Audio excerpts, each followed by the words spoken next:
Imagino até que ele soubesse que eu existia, que eu era filho dele, mas eu nunca vi um sinal, um gesto, um olhar. A mãe me teve, não sei se foi acidente ou se foi uma coisa maior entre eles. Sei que depois disso, nunca mais ela encontrou meu pai. Ele tinha outra família. Não sei também se ele ajudava de alguma forma, mas acredito que não. A mãe não precisava, trabalhava duro. Depois que ele morreu, eu mesmo instituí essa tradição de visitá-lo no cemitério. Porque de alguma forma, em algum momento da vida, nós fomos derrotados, surpreendidos, mal interpretados, rejeitados. E aí nós temos dificuldade de lá na frente interpretar a vida de uma outra forma que não seja a forma que lá atrás fomos.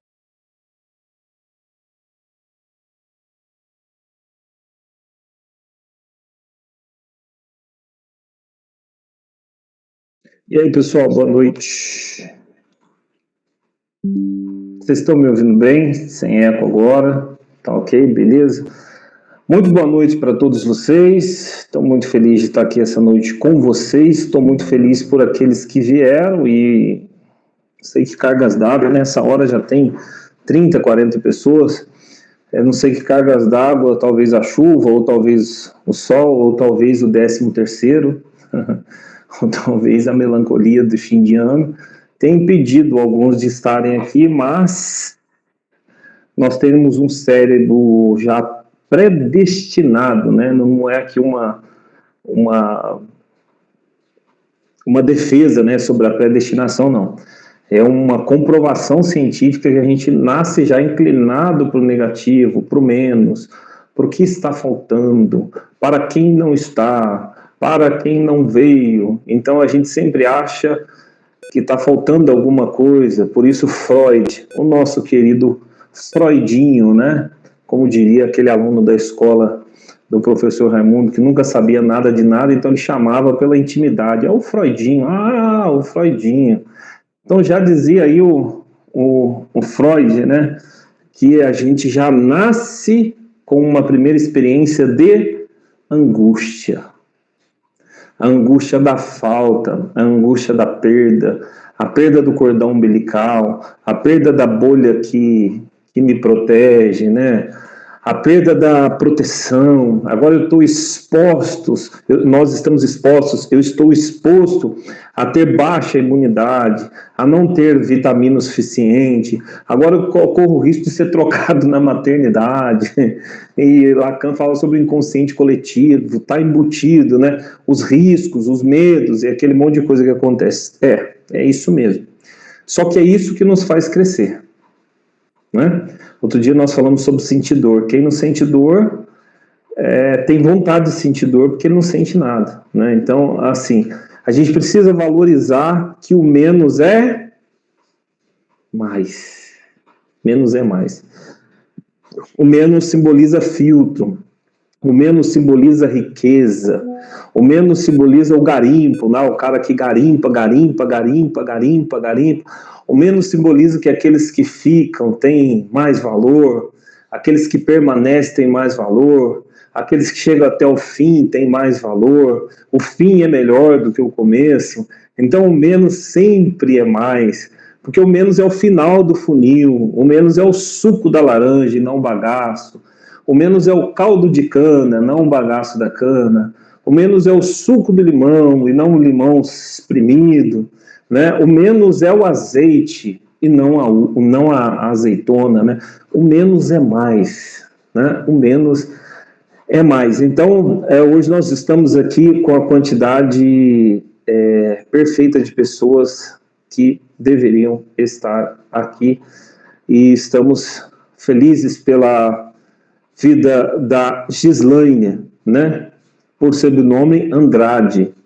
Né, temos duas Andrade aí, se vocês olharem nas fotos, aí vocês vão ver que elas até se parecem um pouco, não muito, mas um pouco, né? São pessoas extremamente parecidas na dedicação aí, né? No afinco, no compromisso. Eu acho que isso aí já não tem a ver só com elas, né? Tem a ver com a mãe delas, né? Acho que deixou aí este legado. Então, muito queridas, né? Por sinal, para mim, né? Coincidentemente, as duas foram minhas pacientes, né? E hoje é o dia da Gislaine apresentar o TFC dela, do jeitinho dela, né? Peculiar de ser, uma pessoa legal, uma pessoa nobre, uma pessoa humilde, uma pessoa autêntica, né? O autêntico é sempre melhor, viu, gente? Acredite nisso. Quanto menos autenticidade, mais recalque e repressão. Quanto menos autenticidade, mais neurose. Por quê? Porque quando eu não coloco para fora, eu tendo a neurotizar. O que é neurotizar? Manias agudas. Quando eu não coloco para fora, eu tendo a recalcar, a reprimir. E isso vai virar doença psicossomática, ou em algum momento eu vou explodir, né? Eu acho que a Gislaine deve ter menos problema quanto a isso, que ela é uma pessoa bem autêntica, ela tem o jeito dela. Também está aqui o Ronilson, né? Estamos felizes de ver que o Ronilson, o marido dela, também está hoje aqui na câmera separada. Hoje ele veio de camarote aqui, né, contemplar aqui. Seja bem-vindo, Ronilson. E também eu acho que a Vivian Catarim, é essa mesmo, né, Gislaine? Sobrenome Catarim, também está aqui, convidada dela. Seja bem-vinda, Vivian, se sinta em casa, nós queremos te receber com muito carinho. E eu estou vendo outros nomes aqui, sejam bem-vindos também. Deve chegar uma galerinha daqui a pouco, o pessoal deixa para chegar depois do vídeo de abertura e um pouquinho mais tarde, porque eles sabem que eu estou falando no começo. Então, tem os recadinhos, então vão chegar depois dos recados aí, depois do professor, que eu já vou direto na aula. Já estou enviado de ver a cara desse indivíduo aí, o curso está acabando, graças a Deus, ainda consegue me ver aqui, me ver na aula e ainda vem fazer sessão de análise comigo, meu Deus. Mas muito bem, eu quero deixar os recadinhos já de antemão para vocês, sobre o WhatsApp, vocês já sabem, a gente está fechando o WhatsApp e abrindo nos dias de aula, né, futuramente nas terças, mas eu acho que quinta também dá para abrir ele. Falando sobre as aulas avulsas, eu quero parabenizar, falando sobre o nosso curso com selo do MEC, através da Faculdade de Brasília, que já está disponível, mas estamos terminando na página nossa, mas já estamos na página da Faculdade de Brasília, aí se você já viu.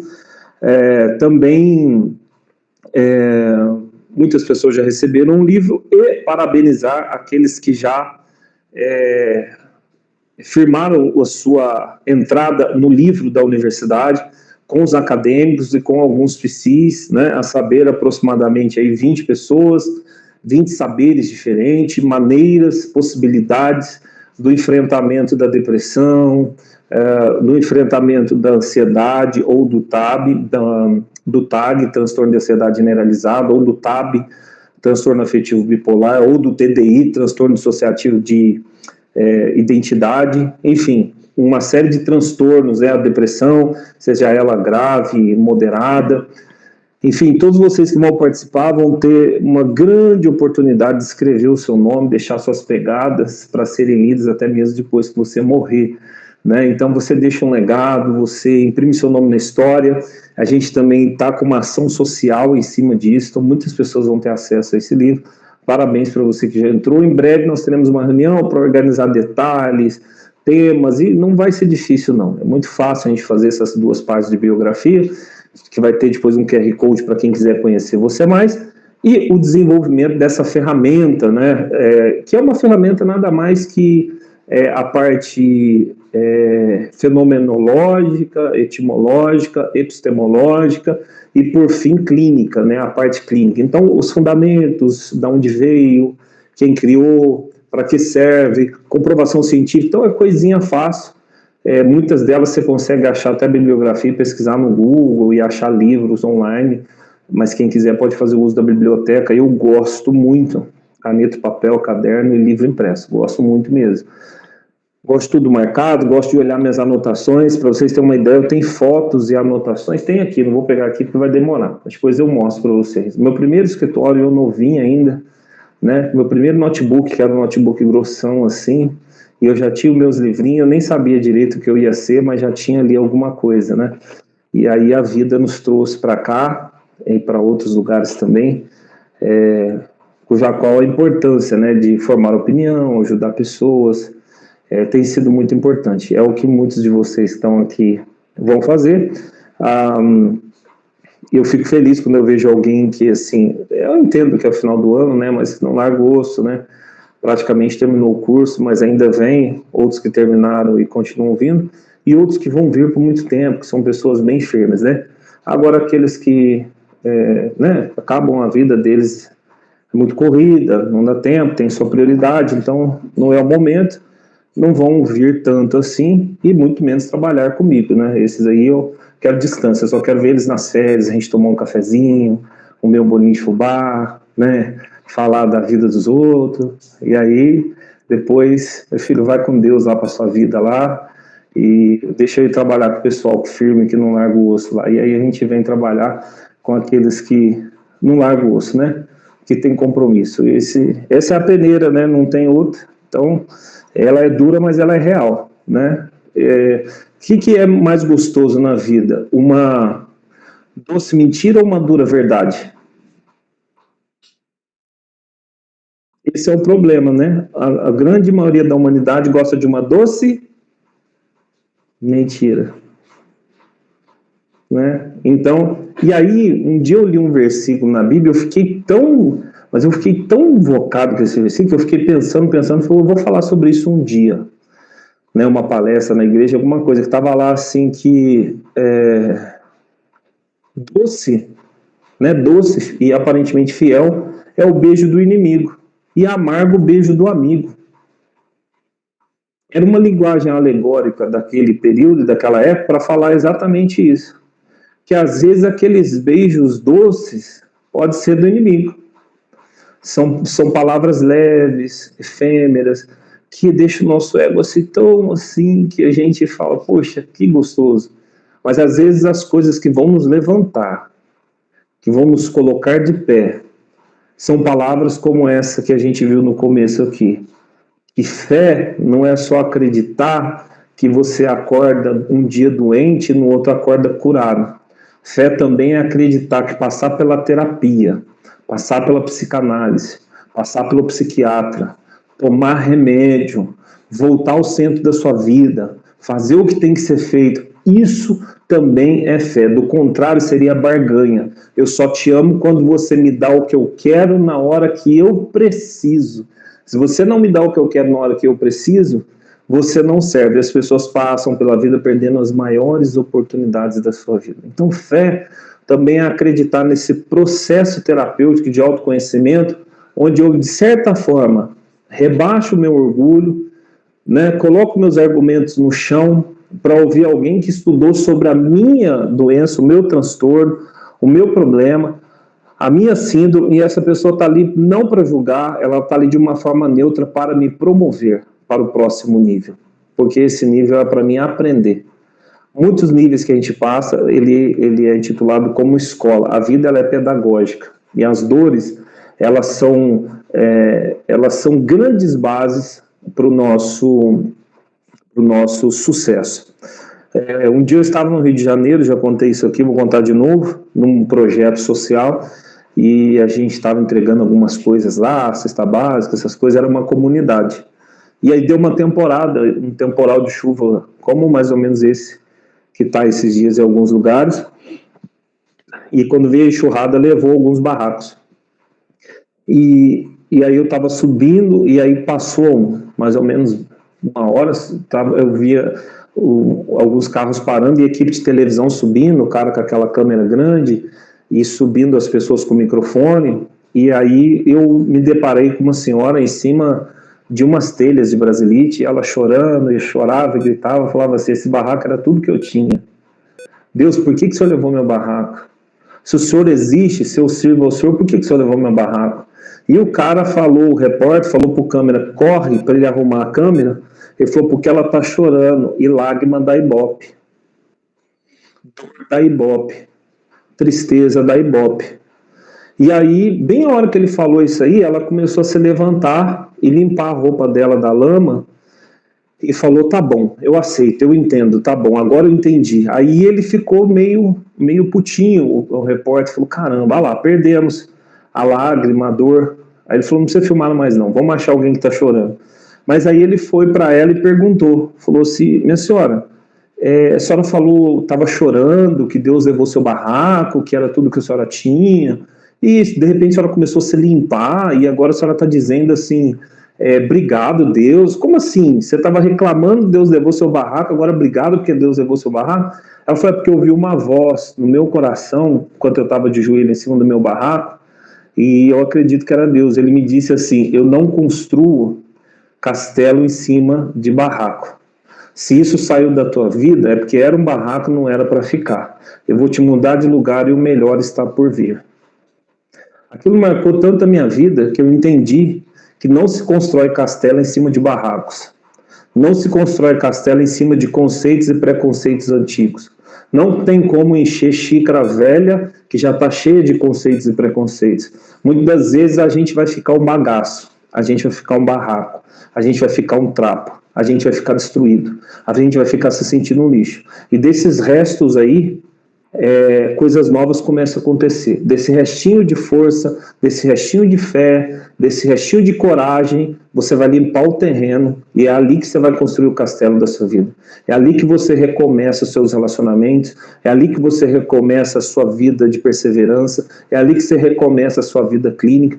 Então eu quero te dizer, valorize os pequenos começos, os pequenos recomeços, os pequenos momentos da sua vida, e você vai ver que o significado deles vai ser maior do que tudo que você construiu até hoje. Eu, todas as vezes que eu ligava para o meu pai, nos 10 anos que eu morei em 4 países diferentes, e às vezes eu estava viajando para algum outro país, e ele falava, filho, mas você estava ontem em tal país, agora você está, pai, aqui tudo é muito perto, é como se eu tivesse ido de São Paulo para Manaus. 3 horas você está em Bruxelas, mais 3 horas em Paris, 3 horas em Londres, 4 horas em Portugal, e aí ele falava assim, eu acho bonito você falar isso aí, mas você sabe qual que é o lugar mais importante da sua vida? Eu falava, qual que é, pai? Ele falou, da onde você saiu. Nunca tire do radar do seu coração de onde você saiu. Não se ache, não se intitule, né? Não se predisponha a, tá tudo certo, eu sou o melhor da terra. De fato, você é sim, você é muito importante. Mas esteja disposto a se reconstruir, a aceitar o que tem que aceitar, a fazer o que tem que fazer e a se dar um tempo de descanso. Esse final do ano, descansa. Sabe, descansa teu coração. Enquanto você descansar, as coisas vão se reorganizar sozinha. Preste bem atenção. Enquanto você descansar, as coisas vão se reorganizar sozinha. O nosso corpo é renovável. A gente dorme e fala, meu Deus, amanhã, o que vai ser da minha vida? E você acorda, e acorda, e acorda de novo. Nós somos renováveis. Seu corpo é renovável, a sua mente é renovável, o seu espírito é renovável. Então, se renove aqui nesses momentos que a gente tem aqui 1 hora pela frente, onde você vai aprender, onde enquanto você está aprendendo, você está se doando, você está entregando o teu ouvido, você está entregando o seu corpo, você está entregando a sua presença. Eu fui comprar um espremedor de limão hoje, que o meu apertei muito e aí quebrou. A mulher falou assim, espremedor de limão, meu filho, não é para apertar, é só para espremer. Então, quando já acabou, para de apertar. Aí eu falei, tá bom. E aí, rapidamente, ela falou, você toma muito limão? E eu comentei, eu tomo limão de manhã com derribose e creatina, e à tarde, às vezes eu espremo um pouco de limão e tomo com GABA e magnésio. Ela falou, por que você toma tudo isso? E eu fui explicar para ela que nós somos seres naturais que deveríamos viver na natureza. Nos tornamos artificiais e a gente não produz nada que é natural. Não produz relaxamento, não produz descanso, não acordamos de manhã com força de vontade. E eu falei para ela, a gente tem que produzir isso quimicamente. Então de manhã eu tomo magnésio, porque o Brasil é uma das terras que menos tem magnésio no mundo.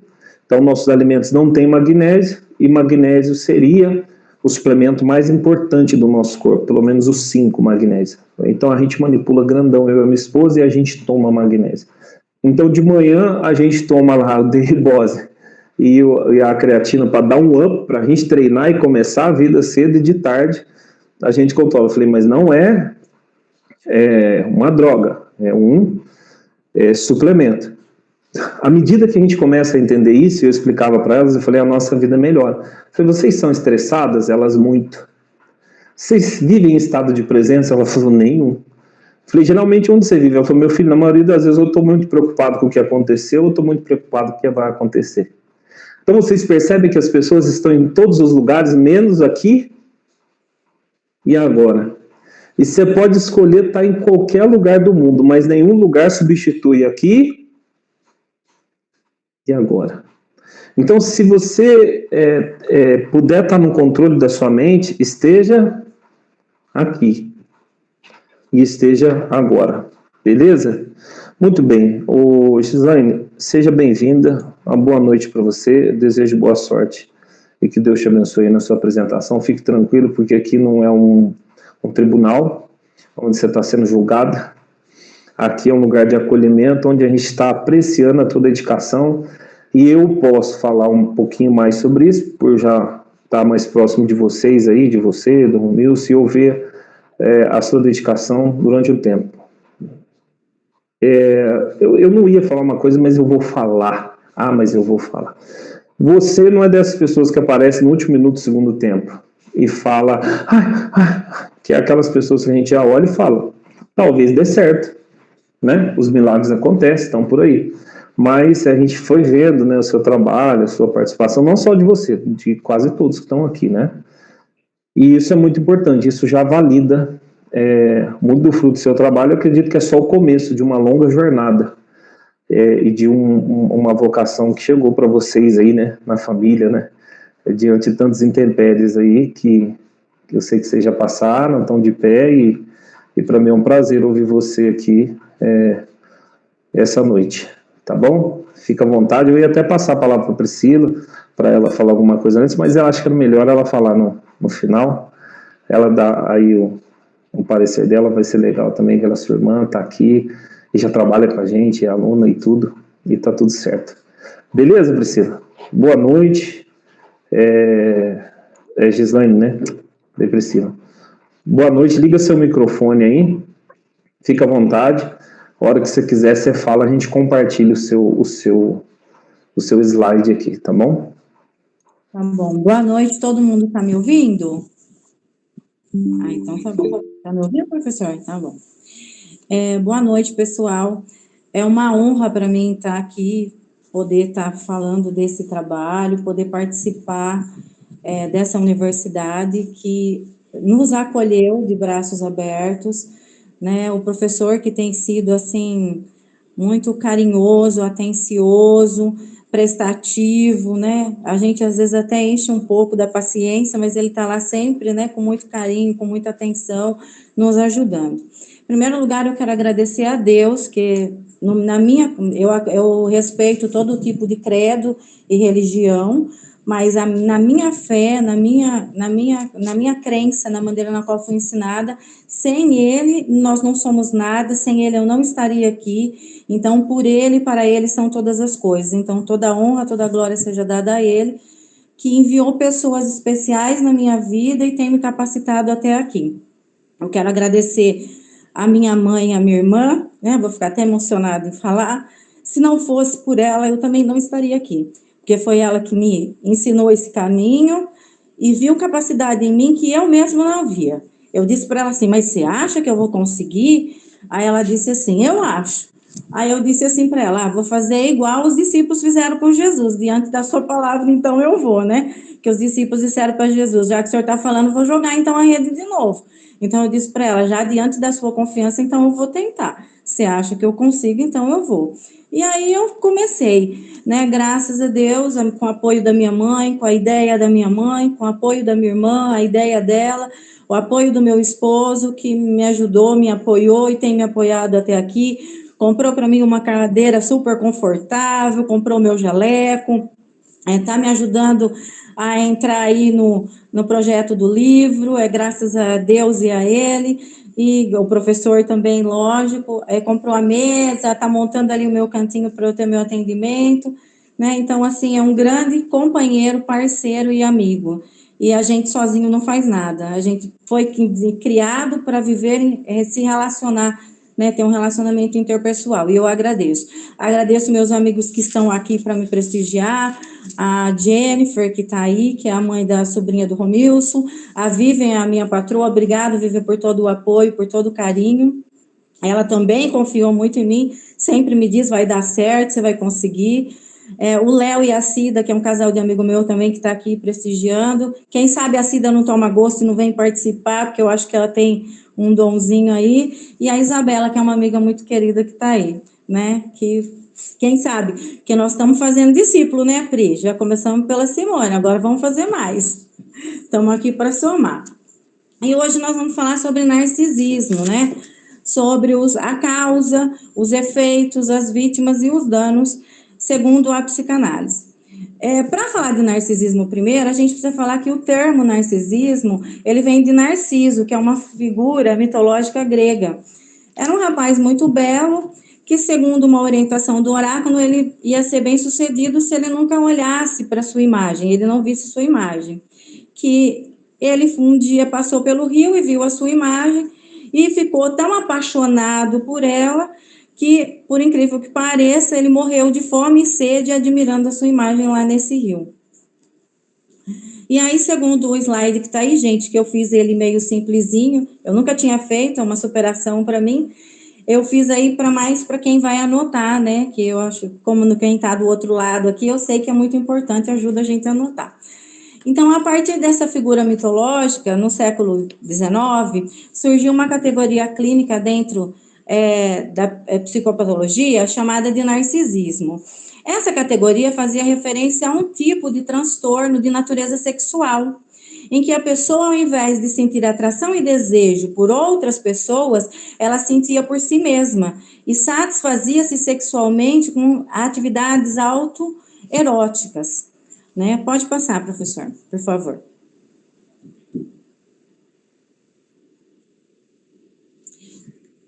E Freud toma contato com essa categoria e descobre que o narcisismo não era propriamente uma perversão sexual.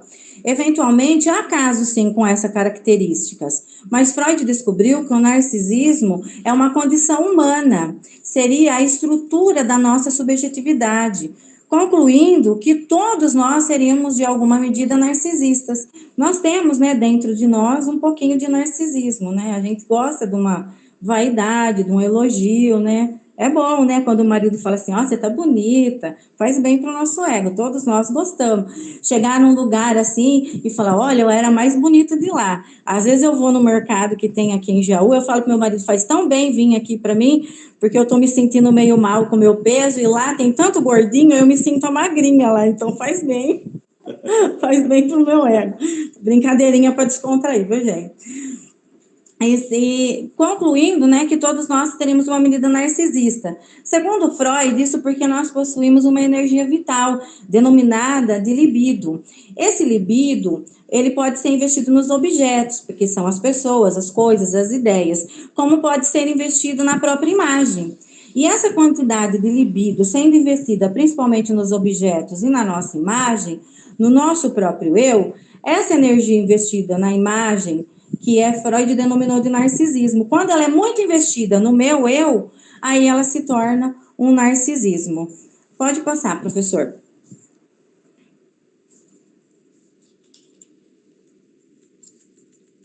Segundo Freud, os narcisistas projetam sobre seus parceiros características que são próprias da sua personalidade, buscando neles pontos que coincidem com sua forma de ser. O narcisista faz com que o indivíduo busque a autopreservação e tem fontes distintas, como necessidade de autopreservação e os instintos sexuais. O próximo.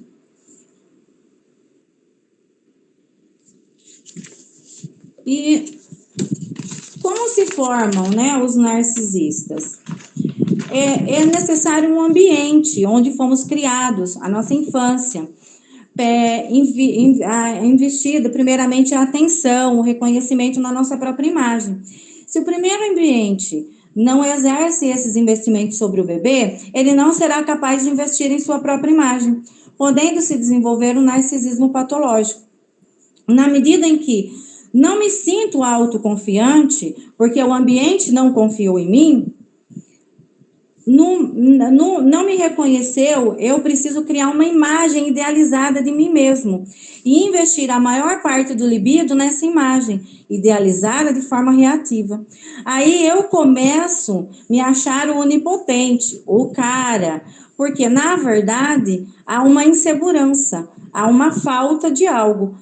Para reagir, funcionando como um mecanismo de defesa, eu preciso investir nessa imagem idealizada de mim mesmo, com qual eu passo a me identificar. Eu troco o meu eu real e vivo essa imagem idealizada, que é o imaginário de Lacan. Pode passar, professor, para o próximo. O narcisismo saudável, ele pode ser denominado como uma autoestima, a autoconfiança, onde há um equilíbrio de investimento da libido, dos objetos e na imagem, reconhecendo seus valores e suas necessidades, sem autossuficiência e sem arrogância, sem falsa modéstia. Não humilha ninguém, né? Os extremos são sinais de alerta, porque o nível do ego está elevado e pode caracterizar um narcisismo patológico. Mas já um nível muito baixo de libido investido no eu pode me tornar uma presa fácil de um narcisista, porque eu vou ser uma pessoa de fácil manipulação. Pode passar, professor. Agora nós vamos falar das características mais comuns de um narcisista, que são os sentimentos de grandeza e arrogância. A pessoa narcisista, ela é exagerada nas realizações e talentos, né? Ela é super boa na mente dela, porque geralmente ela não é, ela espera ser reconhecida, né?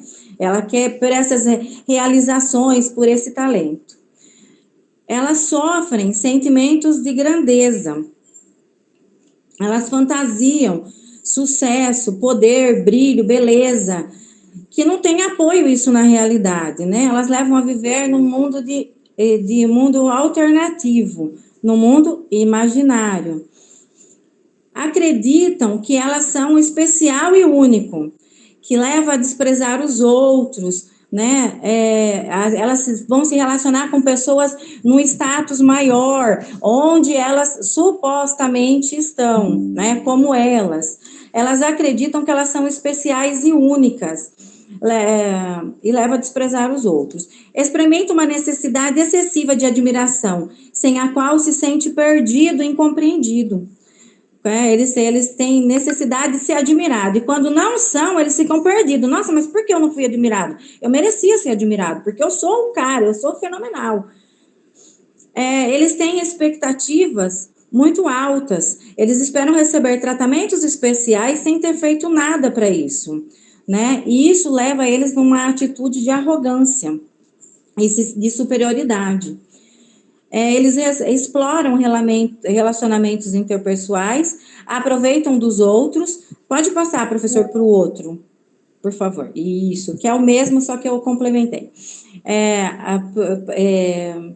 Explora relacionamentos interpessoais, aproveita dos outros para alcançar seus próprios propósitos e atender às suas necessidades. Falta de empatia, não está disposto a reconhecer ou identificar com sentimentos e necessidades dos outros, e muito menos assumir erro. Sabe aquela frase do Homer Simpson? Cabe bem aqui, né? A culpa é minha, eu ponho ela em quem eu quiser. Esse é um narcisista. Eu ponho a culpa no meu marido, eu ponho a culpa na minha mulher, eu ponho a culpa no meu filho, eu ponho a culpa no meu pai, né? Então, eu ponho a culpa em quem eu quiser. Eu não sou culpado nunca, segundo o mundo do narcisista. E acredita que os outros o invejam, né? Que ele é muito invejado pelo sucesso e talento que meramente ele nem tem muitas vezes. Pode passar, professor. E nós vamos falar agora dos tipos de narcisismos. Os tipos de narcisismos, eles são os 3 principais. Pode passar. É um narcisista exibicionista. Ele precisa da atenção dos outros e por isso não hesita em exagerar ou inventar realizações e talentos. Ele cria que ele tem, que ele é bom nisso, que ele é bom naquilo, que ele faz muito bem isso, e às vezes, muitas vezes ele nem faz, ele nem é. O próximo. O narcisista introvertido. Esse tipo de narcisista, ele busca a atenção dos outros, assumindo um papel de vítima. através de estratégias sutis de manipulação. Ele se faz de coitadinho, ele é o pobrezinho, ele é o ingênuo, todo mundo fica com dó dele. É o que mais cativa pessoas, porque a gente fica morrendo de dó. Mas é uma maneira criativa dele manipular a sua vítima e entrar na mente dela, que nós vamos ver logo mais a seguir, que são os métodos que os narcisistas usam para tolir as vítimas, que é o gaslighting. Se é assim que fala, eu não sei, depois o professor corrige, porque ele é expert em inglês, eu estou só aqui fazendo um português assim, meio chulo. Vamos para o próximo. E a toxicidade narcisista. A toxicidade narcisista, ela satisfaz, né, esse tipo, ele satisfaz a sua necessidade de atenção, aquela atenção que ele deseja do outro, através de controle, poder e assédio. Assédio, e ele gosta muito de fazer com que as pessoas se sintam inferiorizadas. Eles são sempre melhor e deixam isso muito claro, inferiorizando as pessoas, né? Deixando elas numa situação de muito desconforto. Esses 3 tipos de narcisismo, eles se desdobram em perfis personológicos específicos, que é o que nós vamos falar agora. O senhor pode passar, professor, por favor. O narcisista, eu tô correndo um pouquinho para a gente falar lá mais das causas, que eu acho que é mais importante a gente saber o que causa, porque nós vamos tratar na clínica, é a pessoa que chega, né? Então, é isso que eu acho que é mais importante a gente gastar um tempinho lá, tá? Tudo bem? Pode ser, professor? Então, vamos lá. Então, o narcisista é etilista. Não, desculpa, é o etilista? Não. Eu pulei aqui. É o emocionalmente dependente. Esse tipo de narcisista, ele é caracterizado por extrema vulnerabilidade. Essa pessoa narcisista, ela tem uma enorme necessidade de amor. Nunca ele está satisfeito com a quantidade de amor que ele recebe. Então, ele sempre deseja mais, deseja mais, deseja mais. É como um êxtase. Aí ele quer aquele amor, ele quer. De repente, aí ele se esvazia como se ele entrasse num vácuo, num buraco. Então, ele precisa de mais, de mais, de mais, de mais. É como um sanguessuga, né? Deseja mais e mais. O narcisista tirano, ele é um tipo de narcisista que se apega ao poder. Ele tem necessidade de domínio e autoridade. Essa pessoa se comporta de maneira arrogante, ela acredita que ela é superior. Muitas vezes eles desprezam os outros e tratam com muita inferioridade. Eles acham que sempre estão certo, que sempre são o dono da situação. Eles têm um modo de presença opressivo. Sabe aquela pessoa que chega e todo mundo fica... Ai, eu conheço uma pessoa assim, eu convivo com uma pessoa que traz esse sentimento para algumas pessoas. E é horrível, né? E quando o tal narcisista toma o poder, ele torna impossível a convivência, né, a vida dos seus subordinados. E quem tem relacionamento com esse tipo de narcisista se torna um troféu. Ele trata as pessoas como um meio, né, no qual ele pode demonstrar o seu poder e satisfazer a sua necessidade de autoridade. E essa pessoa, ela é muito possessiva e não se importa em criar meios para causar abuso, até abuso, né?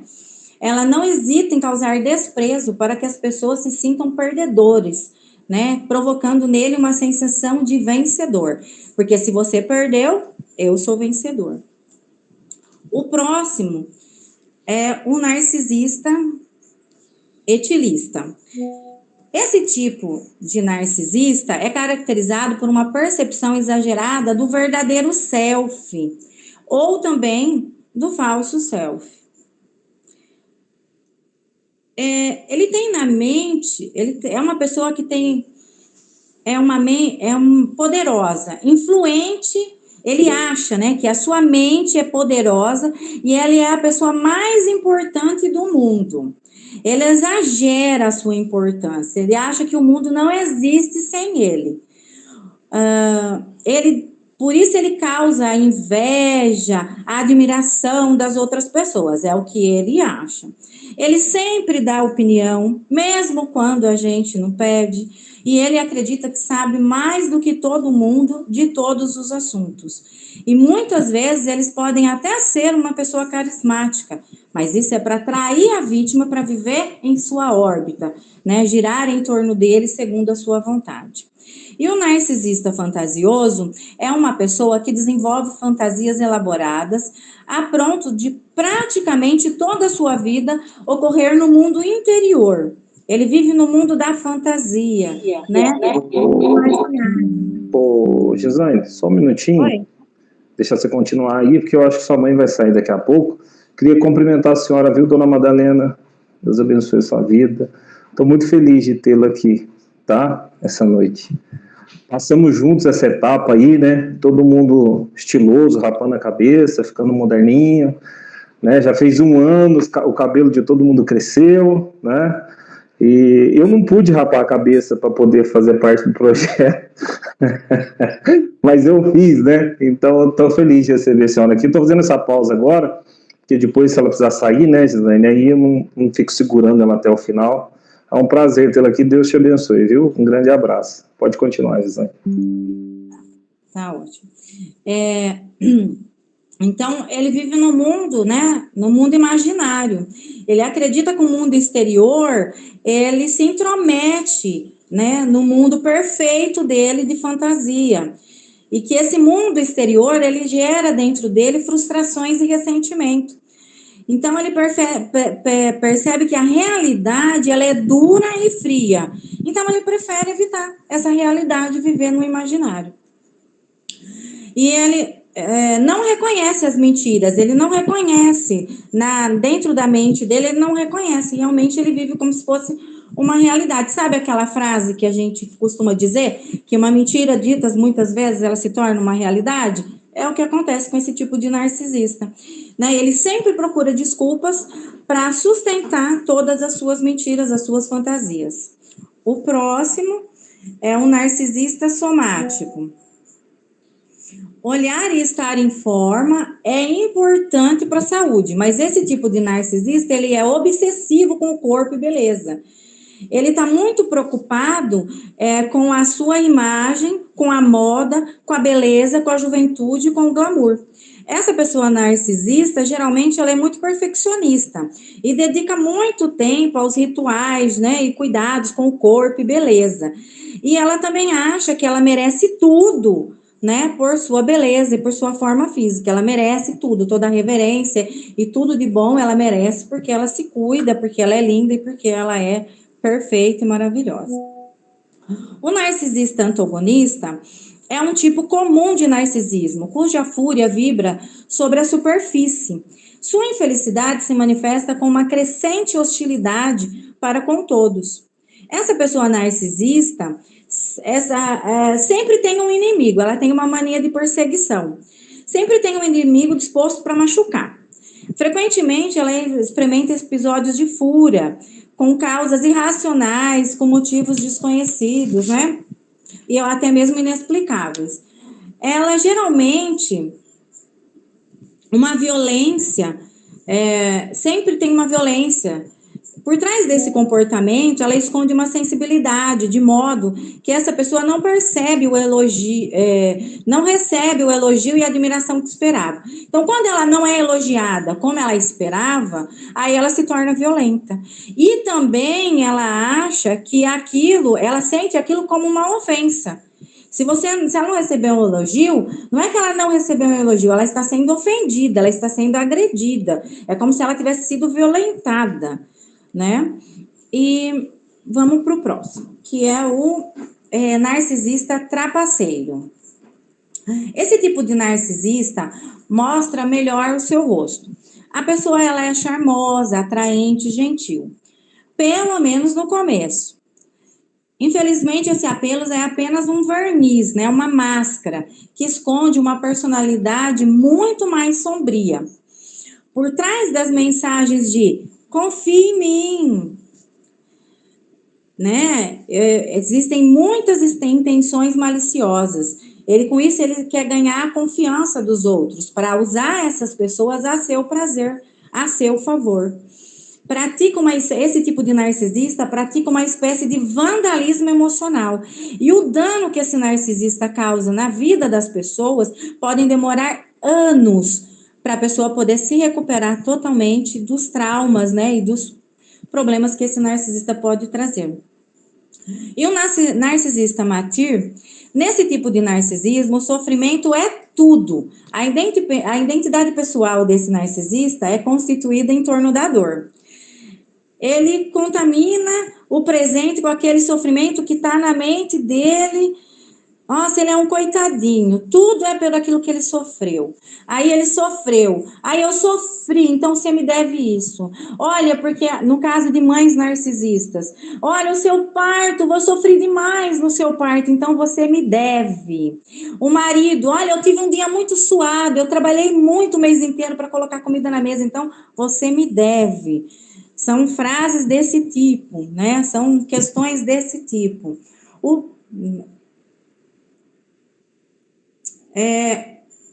Acho que eu troquei, né? Eu falei do narcisista messiânico, né? É isso mesmo. Vamos lá agora para o narcisista vingativo. Esse é um dos tipos mais perigosos. Geralmente essa pessoa age nas sombras, usando o meio da manipulação para destruir os outros. Eles não têm escrúpulo em criar conflitos, inventar mentiras, né?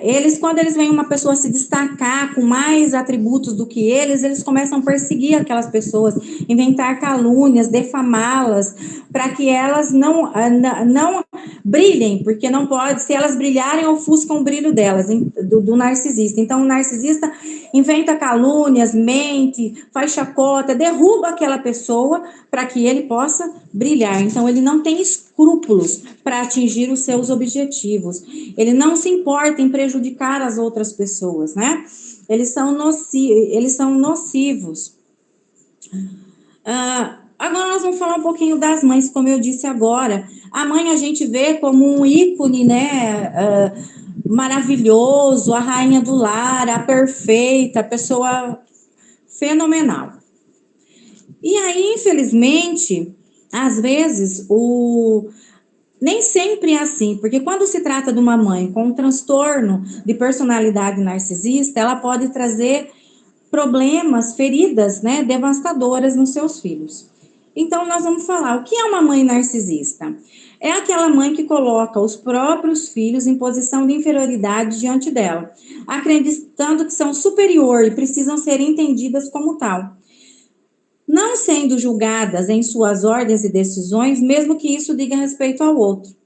A pessoa narcisista, a mãe, ela coloca em primeiro lugar suas vontades, seus desejos, não se importando que é o filho. Ela é narcisista, então o desejo dela vem primeiro, né?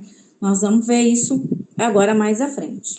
E agora eu vou falar uma coisa muito séria. A pessoa narcisista, ela pode se tratar, ela pode ser curada. Segundo os estudos, tem controle, né, da doença narcisista. E como nós vimos, o narcisista, uma pequena porcentagem, eles são de doenças que vêm de problemas é um nível de doença patológica que vem de família ou de gene, mas na verdade, os estudos mostram que o narcisista, ele é construído, ele é formado, ele se forma lá na criação, com o tempo ele se forma, e esses narcisistas vêm ou de filhos de mães narcisistas, ou de mães codependentes, pais codependentes, que não conseguem colocar limites nos seus filhos.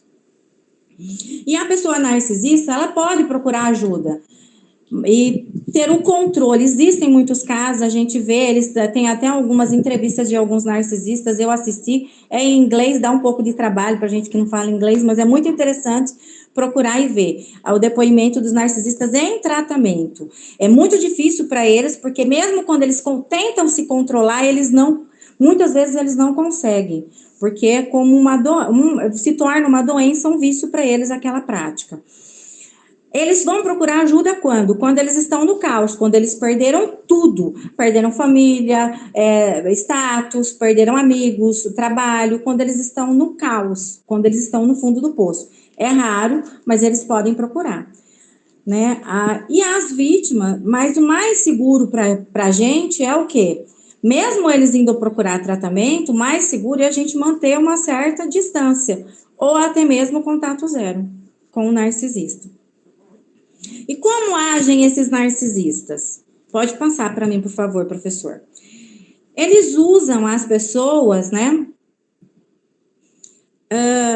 como se usa a droga. Eles usam aquelas pessoas e sentem prazer em usar. Pode voltar lá. Eles estudam todas as necessidades da vítima. Eles estudam tudo que elas precisam que seja validado para supervalorização. Eles, como se eles preenchessem um livrinho de gatilhos, né? É o motivo pelo qual eles conseguem atrair tanto essas vítimas. Por quê? Primeiro eles vão lá espelhando elas, para depois ir vai validando conforme a necessidade dessa vítima.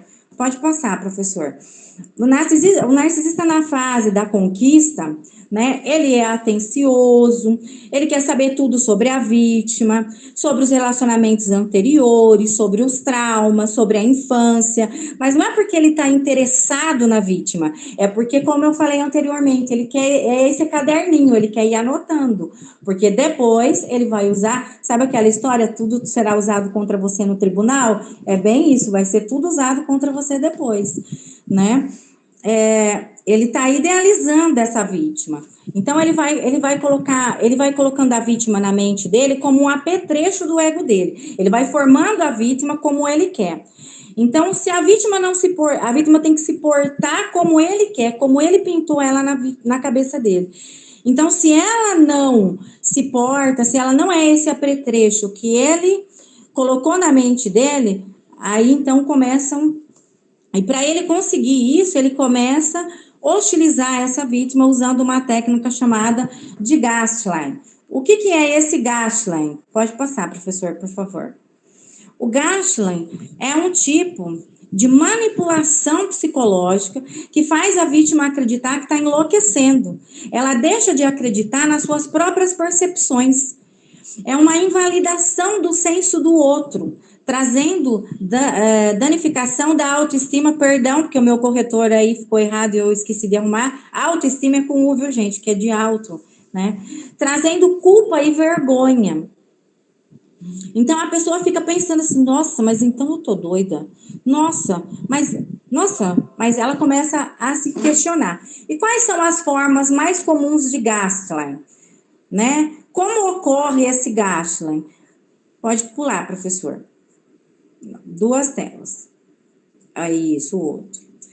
A forma mais comum é a famosa mentira, né? A mais comum delas é a mentira.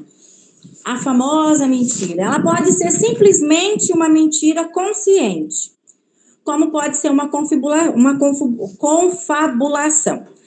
O que significa tudo isso que está escrito aí?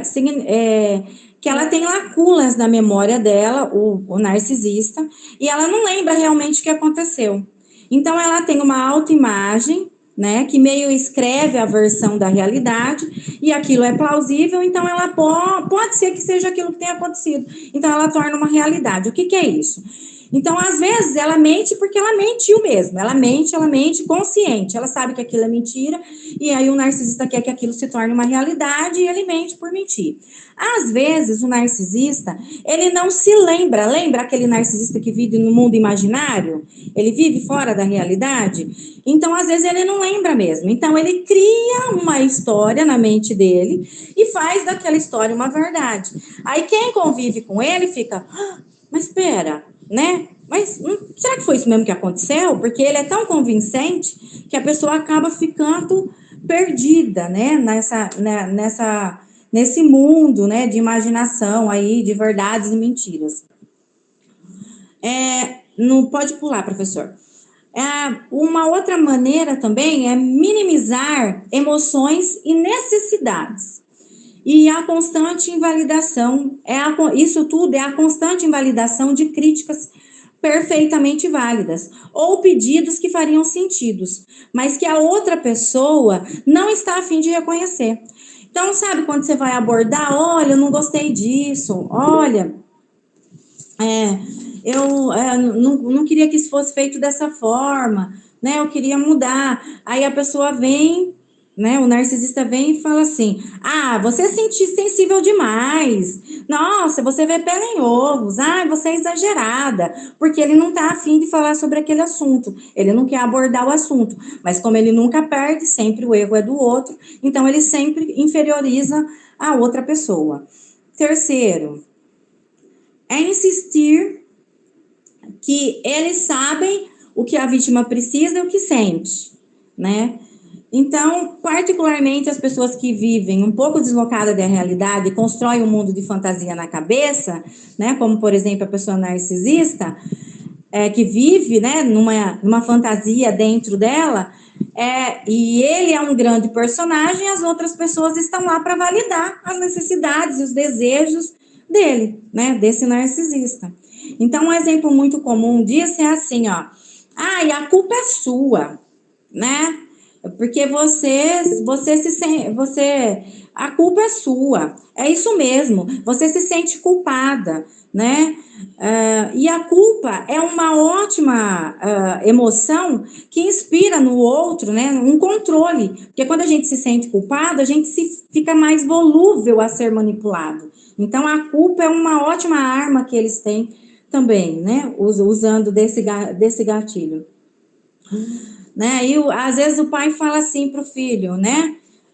Você precisa, você sabe que você precisa de mim, você precisa da mamãe e do papai, você não consegue viver, fica aqui bem pertinho da gente. E quando se trata de pai e mãe narcisista, tudo que o filho mais quer às vezes é ficar bem longe. E o pai fala, não, eu sei que você precisa, eu sei que você quer. E às vezes não é aquilo, mas como o narcisista vive no mundo imaginário. A quarta é criar uma dinâmica de nós contra o mundo. É insistir que você não pode, que a pessoa não pode confiar em ninguém, né? Que tipo assim, ninguém vai te ajudar como a tua família, ninguém vai te ajudar como eu te ajudo.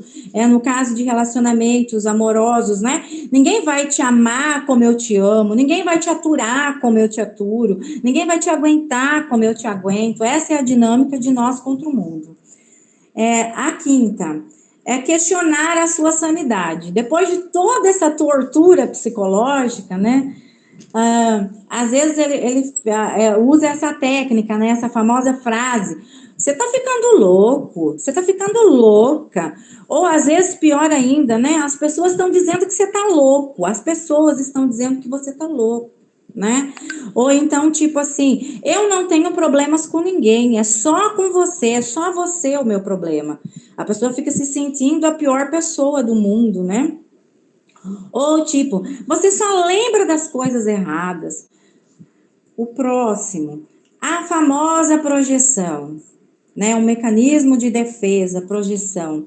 É uma defesa psicológica onde nós temos algo dentro de nós, mas não conseguindo reconhecer aquilo, aí a gente vai e acusa uma outra pessoa de ter essa característica.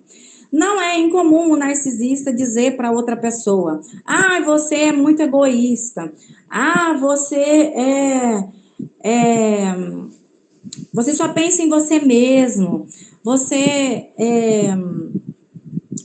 é manipulador, você tenta me manipular o tempo todo, que são características do próprio narcisista, mas ele usa isso com uma projeção dizendo que é a outra pessoa que tem. E aí a pessoa começa a pensar: nossa, será que eu sou narcisista? Nossa, será que sou eu que sou o narcisista? Meu Deus, será que sou eu mesmo? Então a pessoa acaba até perdendo o senso do eu, como a gente falou lá, o que é o Gaston, né? O Gaston faz isso. O próximo. Gente, esse também não sei se está certo. Eu sei que não está certa a pronúncia, mas vocês fazem de conta que tá? É Doug Wisting. é um tipo de ataque onde só a vítima pode interpretar.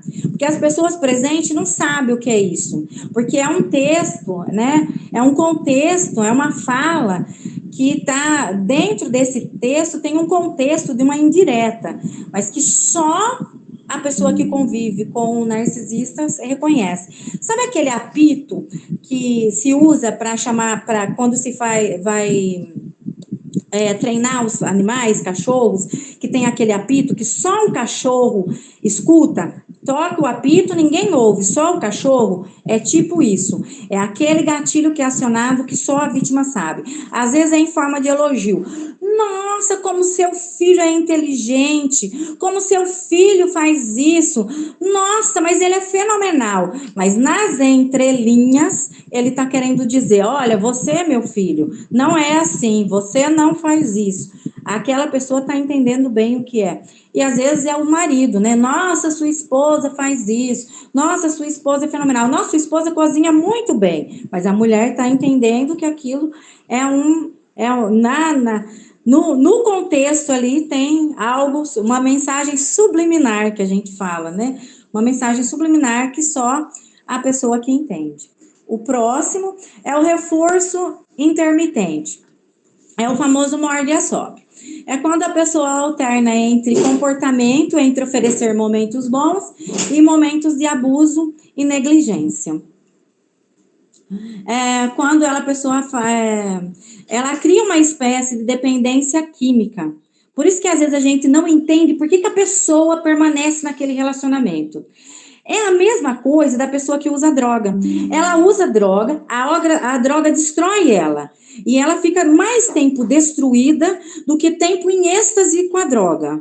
Mas, mesmo assim, ela usa droga. Por aquele pequeno momento de êxtase, e depois aquele tempão de destruição. E a convivência com o narcisista que faz esse uso de reforço intermitente é mais ou menos isso.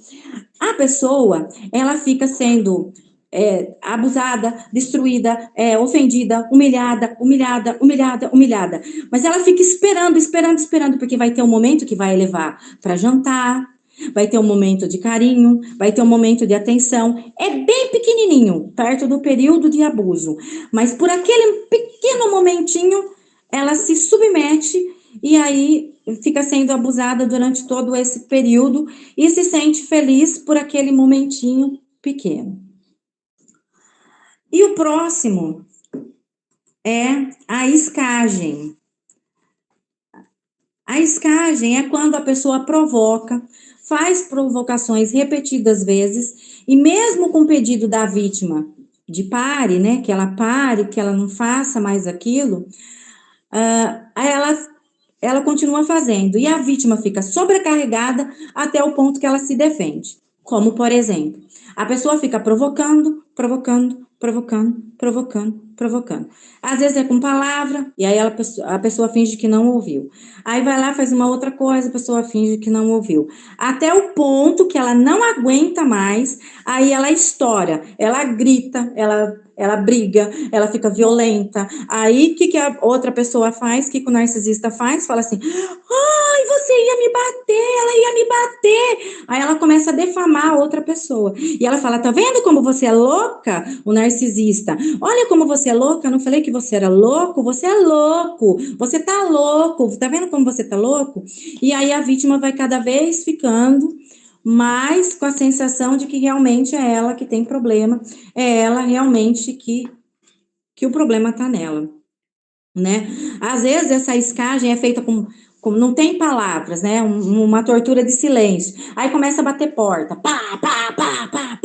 Aí pergunta, o que está acontecendo? Nada, não está acontecendo nada. Mas aquela tortura psicológica, porque a vítima sabe que está acontecendo alguma coisa, sem palavras, né? É uma situação muito difícil para quem vive nela. A próxima é a definição de que não se é capaz de fazer algo. É quando quando tem aquela tentativa de convencimento de que a vítima não é capaz de algo. Nas famílias narcisistas, é comum que um filho seja escolhido, né? Aquela criança inadequada. É a criança que eles pegam, né, e tentam convencer ela que ela tem um tipo de problema, que ela tem uma fraqueza, que ela tem uma debilidade psicológica ou uma debilidade física, né? Nos relacionamentos em gerais, esse tipo de gaslighting é desmotivar, desencorajar a pessoa, né? É fazer algo alegando que ela não tem capacidade, tornando-a totalmente dependente. Eu vivenciei isso em algumas vezes, né? No meu primeiro relacionamento, eu queria tirar a carta e se não fosse a minha mãe, eu não teria tirado, porque o meu ex-marido dizia assim: você não vai conseguir, você vai gastar seu dinheiro à toa, você não tem capacidade, você não vai conseguir, isso não é para você. Mas a minha mãe falava assim para mim: não, você vai conseguir, ou você consegue, e graças a Deus eu consegui. Né? Então, assim, mas só que por muito tempo ficou isso na minha cabeça que eu não ia conseguir. Se não fosse a minha mãe me libertar daquela crença limitante, desse gaslighting que me trouxe a uma crença limitante que eu não conseguiria, eu não teria tirado a minha carta. Então, isso pode vir de maneira, às vezes, até sutil, né? De um modo, assim, muito leve, ingênuo, mas que é destruidor e avassalador. O próximo é tomar crédito pela conquista, né? A vítima passa a acreditar que ela não é capaz de fazer as coisas e que ela não conquistou por esforço próprio. Inclusive, lembrando da história da carta, aí, quando eu consegui passar, ele falava assim: lógico, fui eu que ensinei ela, lógico, eu que dei o apoio para ela. Então, quer dizer, aí ele que era o bom, porque ele me ensinou, ele que conseguiu, então ele que tinha os créditos, né? O crédito é sempre da outra pessoa. Você fez aquele bolo, lógico, a receita que eu te dei, lógico, eu que te ensinei, eu que fiquei em cima, e a pessoa não consegue ver a capacidade, ela sempre fica achando que realmente fez por causa do outro, porque o outro era bom o suficiente que passou para ela esses conhecimentos, por isso que ela conseguiu fazer, né? E o próximo é forçar a assumir responsabilidades que não são da vítima. É quando o outro força a aceitar abusos, responsabilidades, invasão de privacidade. A vítima acaba pensando que as necessidades dela vêm em último lugar. E aí se torna uma daquelas pessoas que acha que tudo é culpa dela, que tudo ela tem que resolver. Como, por exemplo, vamos falar da mãe. O diário é um item muito pessoal. Então, a mãe vai lá e lê o diário da filha, né? Então, a filha fala assim para a mãe: mãe, que a mãe leu o diário. E aí a mãe fala assim: mas e você que me deve? Você destruiu a minha vida, né? Então ela fala assim: o namorado abusivo que fala assim: se você me amasse de verdade, você não me abandonaria. E a mãe fala assim, e fala assim ainda para a vítima: o amor é isso, independente do que acontecer, a gente vai ficar junto, né? Você destruiu a minha vida, você nasceu, você me deve, é o que a mãe diz, né? Você me deve. E a gente não deve, na verdade, né? A gente respeita, não por dever, por reconhecimento do esforço do outro, né? A gente reconhece o esforço do outro. O próximo é usar táticas de distração para evitar usar erros, né? Algumas táticas são mencionar os erros do passado, para que haja uma distração. Aí não pense nos erros que o aplicador de gaslighting acabou de cometer e objetivamente são maiores do que o da vítima. Por exemplo, mãe, você leu o meu diário de novo? Aí você que não lavou a louça? Como que ia estar combinado que ia lavar a louça num determinado horário, ainda não chegou o horário de lavar a louça, mas tipo assim, não tem comparação, porque o diário foi uma invasão de privacidade, a leitura do diário, e lavar a louça é uma tarefa que ainda vai ser realizada, né? Ou então, a pessoa... Não tem, a esposa aborda o marido narcisista a respeito de um assunto que eles estão tentando resolver há alguns anos, né? Com toda a tática, com todo jeitinho, porque para tratar com narcisista requer um jeitinho. E aí ele já começa a se fazer de vítima. Ah, você está falando que eu sou um péssimo pai? Você está falando que eu sou um péssimo marido? Você está falando que eu sou uma péssima pessoa? E aí a pessoa começa a se sentir mal. Ela acha que ela criou aquela situação. Ai, se eu tivesse esperado. Ai, se eu não tivesse feito. Então a vítima fica sempre numa situação difícil e sempre como se ela fosse a causadora do problema. O próximo é a difamação, triangulação e usar macacos voadores. Imagine a filha ou o filho que conseguiu se distanciar um pouco dos pais narcisistas, né? Aí os pais começam a mandar o pessoal da igreja falar que eles estão preocupados. Olha, você sumiu, seus pais estão preocupados. Eles sentem tanto a sua falta, eles se preocupam tanto com você. Aí o filho começa, nossa, acho que eu exagerei. Nossa, olha, eu não devia ter feito, não, acho que eu vou começar a dar mais atenção. Mas isso é uma investida, né? Porque perdeu um pouco do controle por conta desse distanciamento. O próximo é uma outra palavra em inglês, né? Vocês fazem de conta que é assim, é future faker. É quando a pessoa pode fazer várias promessas a respeito do futuro que eles terão juntos. Aí a vítima se empolga, ela se deslumbra com aquele futuro e começa a fazer tudo o que a pessoa quer. A pessoa oferece vários tipos de recompensa. Você faz isso para mim, que depois você vai ter Y, né? Mas só que a vítima nunca recebe o Y, nunca recebe a recompensa. E aí, o narcisista ainda alega, não, isso não aconteceu, eu nunca te prometi nada. Então, a vítima começa a ficar confusa. E ela pensa, nossa, mas será que ele não prometeu mesmo? Quando isso é uma tortura por muito tempo, né? Ela começa a falar assim, nossa, mas será que eu tô ficando louca? Mas será que ele não falou? Né? Então, ela começa a ficar. A orientação que quando a pessoa ainda está convivendo é que ela anote, né? Ela começa a anotar. Muitas vezes ela começa a anotar para saber se ela não está ficando louca mesmo, para ela ter a consciência de que ela não está louca, né? Anotar fatos e datas, horas e acontecimentos. Próximo são acusações falsas ou indiretas. Elas deixam a vítima com um sentimento de culpa, que nem sempre sabem de onde, né? E elas sempre têm aquela necessidade de se proteger, nem sabem do que, né? São aquelas coisas, aquelas frases do tipo, eu te amo, mesmo do jeito que você é. Quer dizer, né? Você é impróprio, mas eu te amo. Outra questão é, a vítima vai lá, lava a louça, que ela é obcecada com isso, ela lava muito bem certinho, lava bem lavadinho, deixa tudo lustradinho, né? Lava todos os frisinhos e fica impecável. Aí, isso muito comum em filhos, né? Ou às vezes até em casal mesmo. Aí vem o outro, o narcisista, e fala assim, nossa, essa louça tá mal lavada, precisa ser lavada direito. Meu Deus, se não for eu aqui, viu? Se eu não fizer, ninguém faz direito, só eu que faço direito. E aí vai lá e lava tudo de novo. E aí lava tudo a louça de novo. Então, a pessoa, a vítima, se sente com uma sensação de incapacidade, de não conseguir agradar. É impossível agradar um narcisista. O próximo, professor.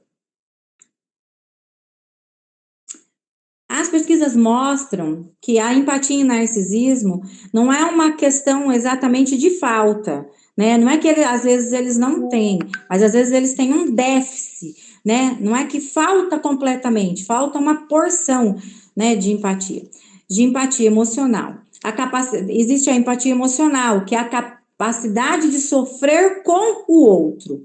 Ele não sofre com o outro, ele não sente a dor do outro. Enquanto a empatia intelectual é a capacidade de entender que o outro está sofrendo. E essa capacidade, o narcisista tem, ele entende que o outro está sofrendo. Mas ele não tem necessariamente uma resposta emocional com aquilo. Por exemplo, ele entende que aquilo que ele está fazendo está causando sofrimento na vítima. Mas nem por isso ele sofre. Nem por isso ele se sente culpado, nem por isso ele se sente mal. ele fica mal por causa daquilo. E a empatia cognitiva, os narcisistas têm. A emocional, não sabemos se algumas pessoas nascem com esse déficit, no sentido de algumas pessoas não nascem com menos empatia. Não é que eles não poderiam sentir, mas eles automatizam, desde muito cedo, barrar essa conexão empática, por não saber lidar com a resposta emocional. Por que se forma um narcisista? Porque ele não sabe lidar com aquelas questões emocionais que ele tem dentro dele, então ele vive nesse mundo de imaginação e passa e projeta no outro aquele sentimento que está dentro dele.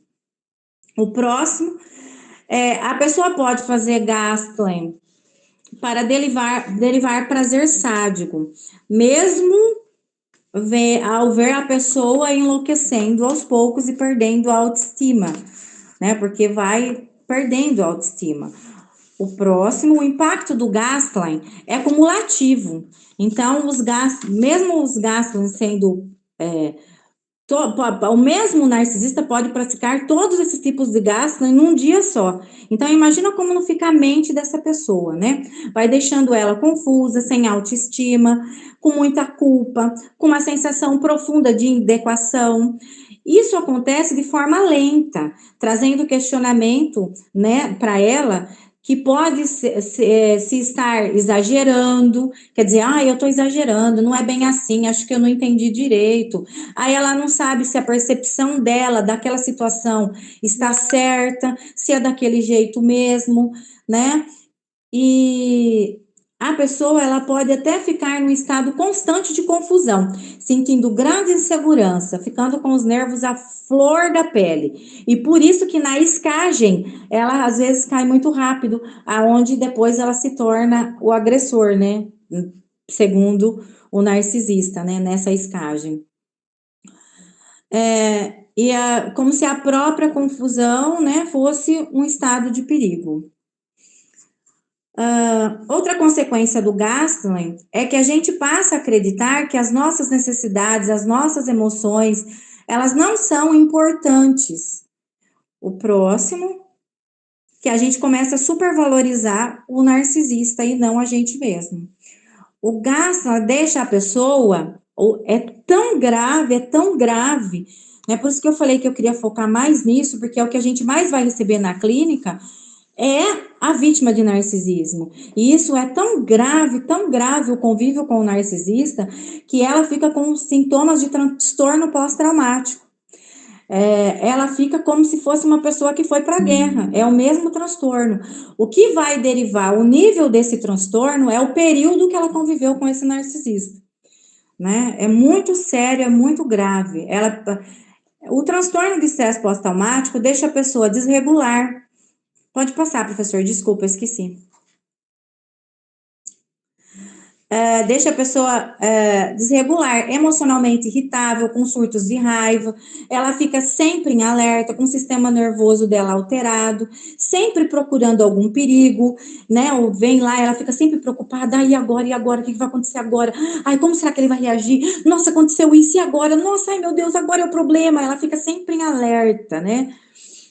Ela sempre fica com essa preocupação. Ela tem dificuldade em dormir, lógico, né? Porque ela fica nessa adrenalina o tempo todo. Ela desenvolve uma opinião negativista, porque ela sempre acha que tudo vai dar errado, e principalmente a respeito dela mesma. Ela acha que sempre ela está errada, que tudo que ela faz dá errado, que tudo que ela faz está errado. Ela é pessimista com a vida, porque a vida dela é um caos, verdadeiramente, e da possibilidade de mudança. Ela não consegue ver uma mudança, porque ela está viciada, lembra do vício? Ela está viciada nessa situação, e aí ela não vê uma perspectiva de mudança, porque para ter uma mudança, ela precisa desvincular desse vício, né? Ela pode até participar de atos, né, autodestrutivos. O transtorno de estresse pós-traumático, às vezes se mutila, pode acontecer. O transtorno de estresse pós-traumático faz a pessoa se isolar. curiosamente, ela distorce a interpretação dela e a respeito do acontecimento, e ela passa a acreditar que mereceu o que ela passou, e ela é culpada de tudo, porque o narcisista sempre fala, a culpa é sua, porque você me deixou bravo, por isso que eu fiz isso, a culpa é sua, e ela acaba acreditando naquilo, até para ela poder suportar, né, o nosso inconsciente, para no mecanismo de defesa, passa a guardar aquilo e trabalhar, o consciente começa a trabalhar no imaginário e a gente acaba pensando, a vítima acaba pensando, é melhor para ela, ela sofre menos, ela pensar que realmente é daquele jeito, então se eu fizesse diferente, realmente eu sou a culpada, porque se ela pensar que ela está vivendo debaixo de um jugo, sendo hostilizada o tempo todo, é muito difícil para ela saber como lidar com isso. A vítima sofre, o próximo professor, a vítima sofre vários traumas que variam desde perca de identidade, a baixa autoestima, desculpa gente que tá com ela aí de novo, problemas cognitivos, né? Ela tem dificuldade de concentração, raciocínio, ela tem dano cerebral, isso é muito sério, porque ela tem problemas cerebrais, né? Danos cerebrais, a mente dela, o intelecto dela não funciona mais da mesma forma, ele tem problemas, né? Transtorno pós-traumático, como a gente já falou, ansiedade, síndrome do pânico, depressão e complexo de inferioridade. O tratamento pode levar anos para a recuperação de tais traumas.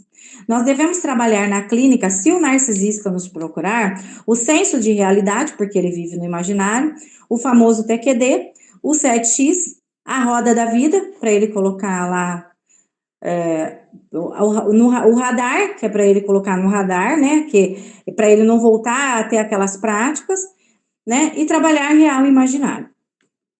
Trabalhar na clínica com a vítima de narcisismo, nós vamos trabalhar que tá errado de novo com L, autoestima, autoimagem, autoconfiança, o encontro do seu eu interior, a aceitação, o TQD 7X real e imaginário. E, se possível, o distanciamento. E a vítima que determina, né, o meio e o período desse distanciamento. Lógico, a gente sabe que quando são filhos, não vai se distanciar, vai ser um período, e principalmente se os pais forem idosos e precisarem de cuidados e não tiver cuidador, aí vai ter que cuidar, não tem jeito.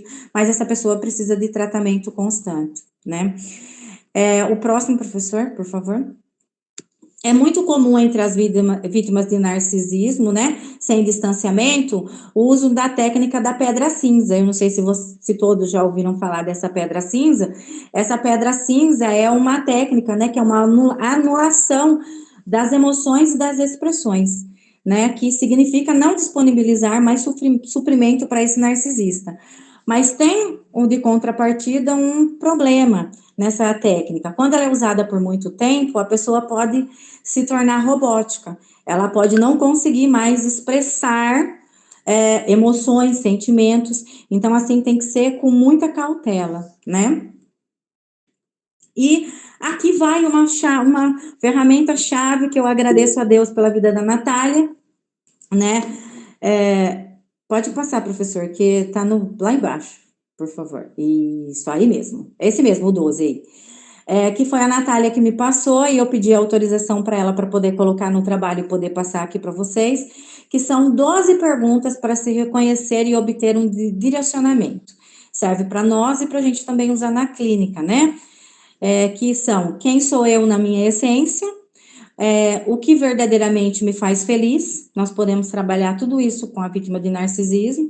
Quais são os meus dons, talentos e habilidades? Porque ela já esqueceu quais são, porque o narcisista anulou, né? Quais os comportamentos e atitudes que sabotam os meus resultados? Onde e como eu quero estar daqui 5, 10 e 20 anos? Tenho criado e tido oportunidades reais de crescimento na minha carreira? Como as pessoas ao meu redor me veem? Como eu quero que as pessoas se lembrem de mim quando eu não estiver mais aqui? Você vive os melhores dias da sua vida? Se não, até quando vai esperar? Em uma escala de 0 a 10, 10 o valor mais alto, como você classificaria a sua qualidade de vida hoje? Pensando em cada área da minha vida e papéis que eu exerço, por que eu faço o que eu faço? Para que eu faço o que eu faço? quem eu tenho me tornado enquanto eu faço o que eu faço, né? E há uma pergunta que foi o professor que acrescentou para a gente aqui, quem eu não sou. E por incrível que pareça, quando você atender uma vítima de narcisismo e você fizer essa pergunta para ela, as primeiras palavras dela, ela vai dizer que ela não é tudo aquilo que o narcisista disse para ela que ela é. E eu deixo aqui para vocês uma indicação de um filme que é ruim para cachorro. É um filme que é um desenho, é um filme que é um cachorrinho e a história do cachorrinho e o seu dono, e ali retrata muito a história de um narcisista e a sua vítima, e como é que a sua vítima vive no imaginário para viver iludida pelo seu narcisista. Assistam, eu não vou fazer spoiler, porque a minha hora já passou aqui, eu já extrapolei meu tempo, né? Então, eu vou deixar aí para vocês assistirem. Assistam que vocês vão amar. Eu amei. Caiu no meu colo esse filme e eu achei, assim, fantástico. E aqui eu deixo uma frase, né, que por isso que o psicanalista, como profissional da saúde mental, é indispensável no processo do autoconhecimento e cura. Eu vejo essa porta que Deus abriu para mim, a psicanálise, como, assim, uma oportunidade de ajudar pessoas e me autoajudar. Para mim tem sido, assim, fenomenal. É um autoconhecimento e eu agradeço a Deus por todos, agradeço vocês que tiveram paciência aí de me ouvir, agradeço o professor pela oportunidade, pela credibilidade, aos meus amigos que aqui estão, que Deus abençoe vocês. Obrigada.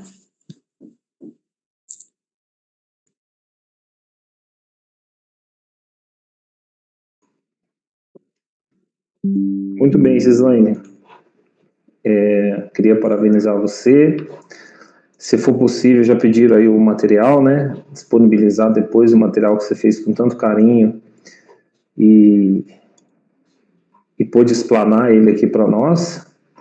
E te parabenizar, né? Momento importante pessoal, né? Para você, profissional, né? Um salto, né? Porque você nunca falou sobre esse assunto técnico ou científico, né? Sua verbalização em outras áreas, mas ajudou muito, né? Foi brilhante. E até comentei com a Priscila, falei, a gente percebe claramente que você estudou o que você leu, né? Você preparou o que você leu.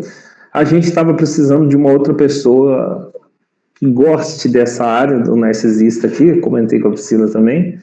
Então essa pessoa é você, né? A gente vai mandar uns loucos selvagens aí para você e você vai ter que atender, ou loucas, né? Selvagem aí você atender, porque o narcisista também merece amor, merece ser tratado, merece ser cuidado, né? Mas eu te parabenizo pela brilhante tarefa. Vale a ressalva, gente, que o narcisista, nos dias de hoje, é facilmente confundido com uma pessoa que tem transtorno antissocial, com transtorno de identidade, com transtorno afetivo bipolar, com transtorno de borderline, né? Por conta dos picos de emoção, da justificativa, das atividades efêmeras, da principal atividade que define o borderline e o bipolar, que é episódio maníaco, né? Que se chama, que são episódios de mania exagerados.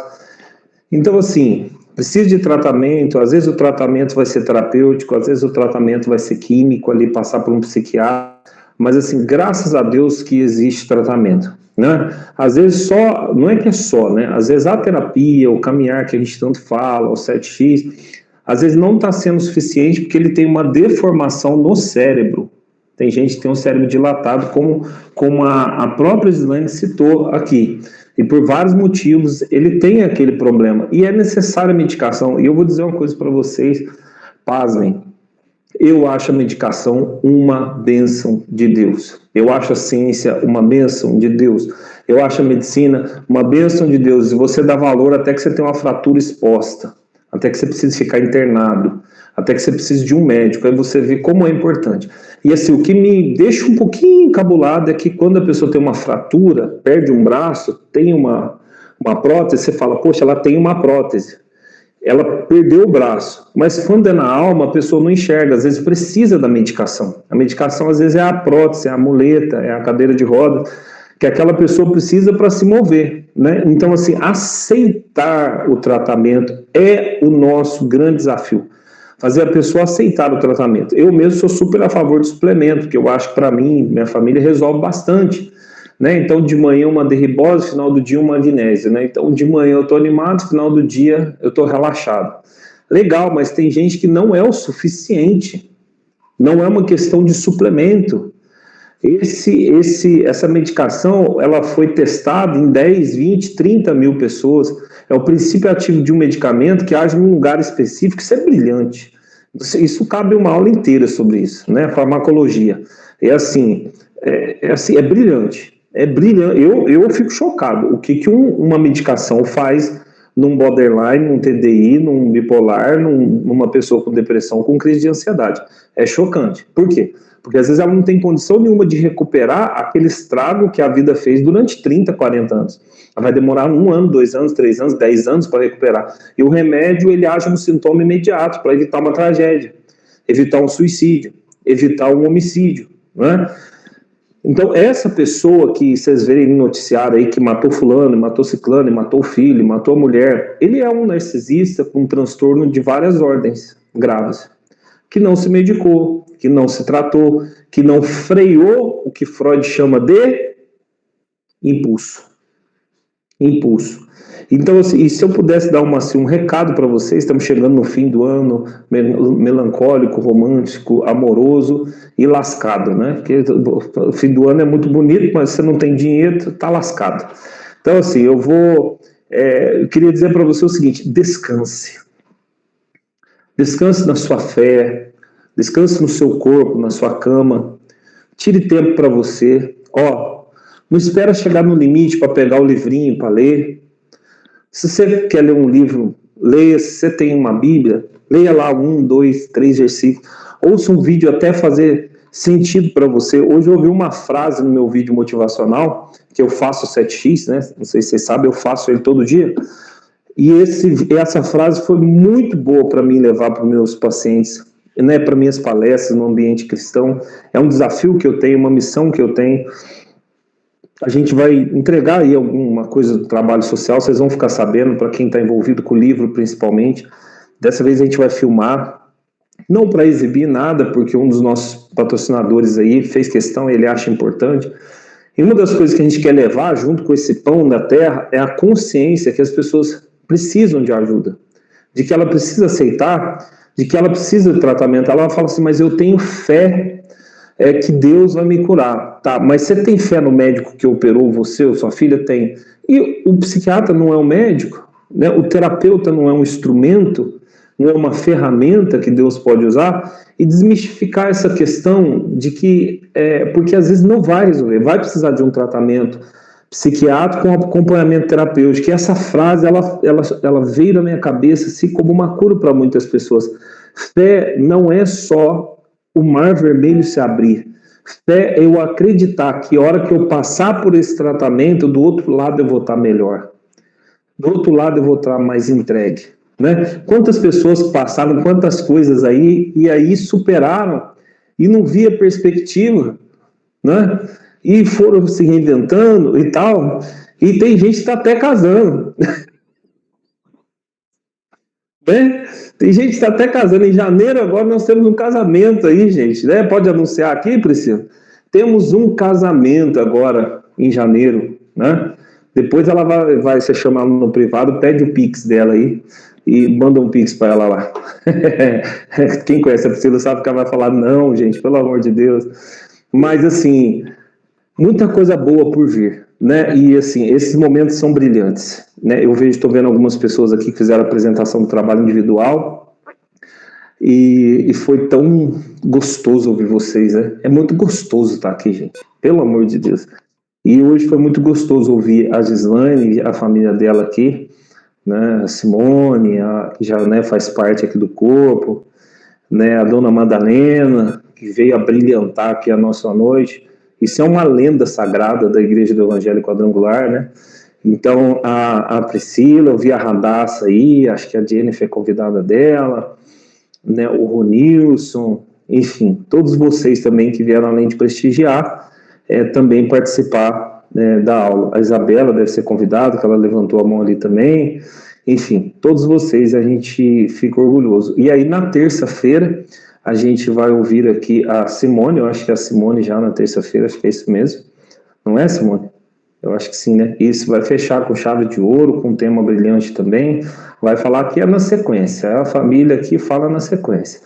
E aí, acho que na quinta a pessoa já gravou, então aí a gente já vai modificar, vamos ter aulas às terças e as repetições ou alguma coisa nova na quinta, a gente vai deixar a quinta livre de qualquer forma, para os alunos estudarem, bem como o sábado vai ser um sim ou não.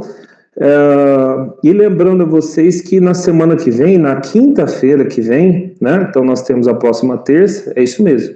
Na quinta-feira que vem, a gente já vai ter a nossa colação online aqui, né? Então vai ser legal, parabenizar os alunos, eles recebem o certificado de conclusão, e aí o administrativo parte para a parte de diploma e as credenciais, mas a colação ele é um evento mais celebrativo, né? É uma coisa mais gostosa. Então, assim, a gente vai colocar no grupo aí, não sei se vai dar para todo mundo falar, porque eu acho que deve estar beirando umas 30 pessoas aí, mas vai ter aí alguém que vai falar, uma ou duas pessoas representando os alunos, e também as meninas, provavelmente deve falar aqui a Priscila, Ana e a Natália, eu devo falar alguma coisa aqui, e com certeza vai ser um momento muito gostoso. Sempre é muito gostoso, a energia, a força que a gente recebe nesse dia é maravilhosa. Então eu conto com vocês e espero que vocês entendam aí esse fechamento de ano, se esforcem para estar aqui, vocês que estão cada vez diminuindo mais, porque aí nós temos dia 14, depois na outra semana a gente tem uma aula na terça, e aí na quinta já a repetição, e aí a gente entra de férias no dia 22 e volta só no dia 2, que é uma terça-feira. Então a gente entra de férias dia 21 praticamente, né? Encerra dia 21 e volta só no dia 2. Nesse período a gente vai estar trabalhando com o pessoal que está entrando no projeto do livro, os temas, as biografias, os desenvolvimentos, já tem uma galera e assim, vai ser maravilhoso. Vai ser maravilhoso, vai ser um divisor de águas para a sua vida nesse ano, ter um livro impresso, e vai ser muito bom, beleza? Priscila, quero franquear a palavra para você, boa noite, seja bem-vinda. Boa noite, pessoal, tudo bem? Todos me ouvem bem? Ai, gente, eu sou meio suspeita em falar, né? Meu coração está aqui, assim, transbordando de orgulho, de alegria. Eu hesitei muito em convidar a minha irmã para fazer a psicanálise, né? Ela tem um trabalho, né? Que há muitos anos ela exerce com muita eficiência, com muita qualidade, é uma das melhores funcionárias, né? Enfim, ela é maravilhosa, o que ela faz com excelência. E eu sempre falava para minha mãe, falava, poxa, mãe, a minha irmã precisava estudar, a minha irmã precisava vir fazer. E a minha mãe falou, então fala com ela, né? A nossa mãe, assim, é sempre uma bênção na nossa vida, ela é o nosso incentivo, a nossa base. Ela falou, eu acho que você deve falar. E aí, resisti, mas nós conversamos com ela, e foi como ela disse, né? Ela não se sentia capaz, mas não preciso falar mais nada, né, gente? Vocês viram aí. E até falei para o doutor Fábio, não teve ajuda nenhuma, ela estudou, ela montou, ela preparou, ela estudou horas mesmo, teve um dia que ela me mandou mensagem, ela disse, eu estou muito cansada, fazem 20 horas que eu estou sentada estudando, então num dia de 24 horas, 20 ela passou estudando, preparando tudo isso, depois ela só me mandou e falou, vê o que você acha. Eu fiquei muito surpresa com a quantia de conteúdo, com a maneira como ela colocou, né, e como vocês disseram aí, tudo muito claro, tudo muito esclarecedor. Então, minha irmã, parabéns, você é maravilhosa, você é muito capaz. Hoje foi uma pequena demonstração para todo mundo e para você mesma, da sua capacidade e do quanto você vai crescer, o quanto Deus vai usar a sua vida para abençoar muitas pessoas e ser abençoada. Conta comigo sempre que você precisar, eu amo muito você. Um beijo.